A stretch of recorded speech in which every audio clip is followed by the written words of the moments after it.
आम्ही गाभाऱ्यात पोहोचलो आणि द्वारकाधीशांचं सुंदर असं दर्शन झालेलं. त्यासोबतच बाप्पाचं, आई तुळजाभवानीचं आणि शिवलिंगाचं पण दर्शन घेतलं आणि एकदम मन प्रसन्न झालेलं. त्यानंतर आम्ही मंदिर फिरण्यासाठी बाहेर आलेलो आणि समर्थ आमची सर्वात जास्त खुश होती. तिला कारण मैदान भेटलेलं, मोकळं मैदान, ज्याच्यामध्ये ती व्यवस्थित फिरू शकते, पळापळ करू शकते. त्यामुळे इथे तिचं तेच चालू होतं आणि तिने खूप जास्त एन्जॉय केला. आणि त्यानंतर आम्ही गेलो गोवर्धन परिक्रमा करण्यासाठी आणि इथे सुंदर असा त्याने देखावा केलेला होता आणि श्रीकृष्णाचं पण आम्ही इथे दर्शन घेतलं. इथे सगळ्या कुंडांची नावं वगैरे लिहिलेली होती, म्हणजे सगळं गोवर्धन पर्वताचे सगळं त्यांनी दाखवलेलं होतं. त्याच्यानंतर इथे मी समर्थासोबत फोटो काढण्याचा प्रयत्न करत होती, पण मॅडम ऐकण्याच्या मूडमध्ये नव्हती. तिला सारखं खाली पळायचं होतं, एवढं मोठं हे ग्राउंड होतं. त्यानंतर मंदिर लांबून एकदम सुंदर दिसत होतं. त्याच्यानंतर छोटंसं गार्डन पण होतं इथे एक. आणि मग आम्ही घरी जाण्यासाठी निघालो, कारण खूप जास्त गर्दी झालेली आणि आम्हाला घरी पण जायचं होतं लवकर. आणि त्यानंतर मी इथे प्रसादी घेण्यासाठी इथे स्टॉल लावलेले होते, तिथून प्रसादी घेतली आणि मग पुढे अजून एक म्हणजे खाण्यापिण्याचे स्टॉल होते, तिथे गेलो आणि खूप चांगला गेला आमचा दिवस.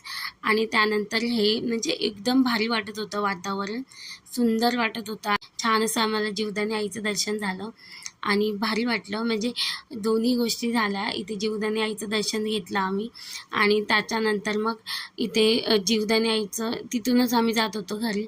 तिथे मार्केट लागतं, तिथे एक छोटीशी क्लिप मी रेकॉर्ड केली.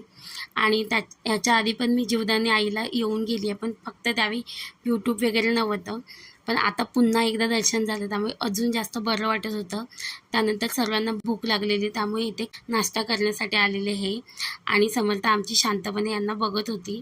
त्याच्यानंतर मग महादेवाच्या मंदिरात गेलो तिथूनच, कारण साईडलाच मंदिर आहे. तिथे गेलो आणि तिथे छान असं महादेवांचं पूजा वगैरे केली आणि आजचा दिवस खूप छान गेला आमचा सर्वांचाच. आणि इथे समर्थाने पण पूजा करून घेतली. सो आजचा व्लॉग इथेच एंड करते. आय होप तुम्हाला हा मिनी व्लॉग आवडला असेल. भेटूया नेक्स्ट व्लॉगमध्ये, तोपर्यंत बाय. आम्ही गाभाऱ्यात पोहोचलो आणि द्वारकाधीशांचं सुंदर असं दर्शन झालेलं. त्यासोबतच बाप्पाचं, आई तुळजाभवानीचं आणि शिवलिंगाचं पण दर्शन घेतलं आणि एकदम मन प्रसन्न झालेलं. त्यानंतर आम्ही मंदिर फिरण्यासाठी बाहेर आलेलो आणि समर्थ आमची सर्वात जास्त खुश होती. तिला कारण मैदान भेटलेलं, मोकळं मैदान, ज्याच्यामध्ये ती व्यवस्थित फिरू शकते, पळापळ करू शकते. त्यामुळे इथे तिचं तेच चालू होतं आणि तिने खूप जास्त एन्जॉय केला. आणि त्यानंतर आम्ही गेलो गोवर्धन परिक्रमा करण्यासाठी आणि इथे सुंदर असा त्याने देखावा केलेला होता आणि श्रीकृष्णाचं पण आम्ही इथे दर्शन घेतलं. इथे सगळ्या कुंडांची नावं वगैरे लिहिलेली होती, म्हणजे सगळं गोवर्धन पर्वताचे सगळं त्यांनी दाखवलेलं होतं.